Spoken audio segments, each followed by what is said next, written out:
Hai, sudahkah kalian menentukan mau kemana langkah yang kalian tuju? SMA, SMK, MA, atau pesantren? Jika kalian bingung, mungkin dengan menonton video ini, kalian akan mempunyai sedikit gambaran langkah mana yang ingin kalian ambil. Oke, simak terus videonya.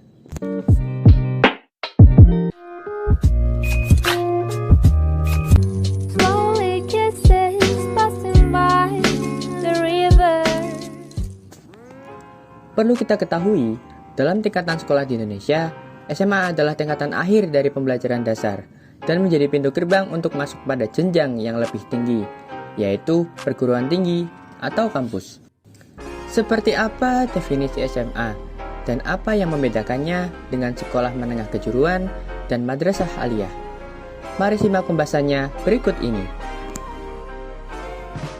Sekolah menengah atas atau yang bahasa Inggrisnya disebut senior high school dan sering disingkat high school, merupakan proses dan tingkatan belajar di mana kamu sudah menyandang status sebagai seorang pelajar. Artinya, kamu dituntut untuk lebih aktif, kritis, dan mandiri ketimbang sebutan murid yang lebih sering ditujukan kepada anak SD atau SMP. Sekolah menengah atas ditempuh dalam waktu 3 tahun. Dan bila dihitung paralel dari sekolah dasar, maka SMA dimulai dari kelas 10 sampai kelas 12. Contoh jurusan atau macam-macam jurusan SMA di Indonesia ada 3, yaitu jurusan IPA, IPS, dan Bahasa. Pada dasarnya, memang ketiga lembaga pendidikan ini memiliki banyak perbedaan bila ditinjau dari tujuannya mencetak lulusan siswa-siswinya. Yang pertama, SMA, yaitu memiliki tujuan untuk mempersiapkan anak didiknya kepada jenjang perguruan tinggi. Yang kedua, SMK, yaitu mempersiapkan anak didiknya untuk produktif dan terampil sehingga bisa langsung bekerja.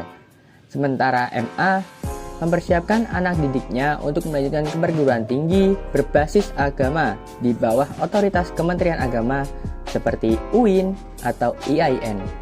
Sebab MA hampir sama dengan SMA, namun di MA dalam segi agama dan dalam mata pelajaran agamanya pun lebih banyak dari SMA. Selanjutnya, saya akan menjelaskan tentang perbedaan antara SMA, SMK, dan MA secara terperinci berikut ini. Selanjutnya, saya akan menjelaskan tentang aspek-aspek dalam SMA, yaitu ada 3 aspek. Yang pertama, tujuan pembelajaran, yang kedua, aspek pembelajaran, dan yang ketiga, prospek masa depan. Yang pertama, tujuan pembelajaran, yaitu mempersiapkan lulusannya untuk pendidikan tinggi atau sekolah tinggi. Yang kedua, aspek pembelajaran, yaitu dibagi atas 3 bidang, yaitu ilmu sosial, ilmu alam, dan ilmu bahasa. Dan yang ketiga, prospek masa depan, yaitu untuk mempersiapkan diri untuk bersaing di perguruan tinggi, mendapatkan nilai bagus, dan lulus kuliah dengan IPK yang tinggi. Selanjutnya, saya akan membahas tentang aspek-aspek dalam SMK. Yang pertama, tujuan pembelajaran, yaitu mempersiapkan lulusannya untuk keterampilan kerja dan siap bekerja. Yang kedua, aspek pembelajaran, yaitu dibagi menjadi kelautan dan kemaritiman, pertanian dan ketahanan pangan, ekonomi kreatif dan pariwisata dan seni. Yang ketiga, prospek masa depan, yaitu mempersiapkan diri melatih keterampilan, memulai usaha atau bekerja, mempraktekkan ilmu yang dipelajarinya. Oke, selanjutnya saya akan membahas tentang aspek-aspek dari MA. Yang pertama, tujuan pembelajaran, yaitu mempersiapkan lulusannya untuk pendidikan tinggi agama atau sekolah tinggi agama. Yang kedua, aspek pembelajaran, yaitu dibagi menjadi bidang Al-Quran hadits, tafsir, akhlak, fikih, dan sejarah kebudayaan Islam. Yang ketiga, prospek masa depan, yaitu mempraktekkan ilmu agama terhadap berbagai latar belakang suku, budaya, ras, dan menjunjung tinggi empati toleransi sosial. Mungkin dalam pembahasan tadi ada yang lebih tertarik untuk masuk pesantren. Secara umum, pesantren adalah tempat untuk berfokus dalam mempelajari dan mendalami ilmu agama. Lebih memilih putus sekolah dan ingin fokus dalam ilmu agama.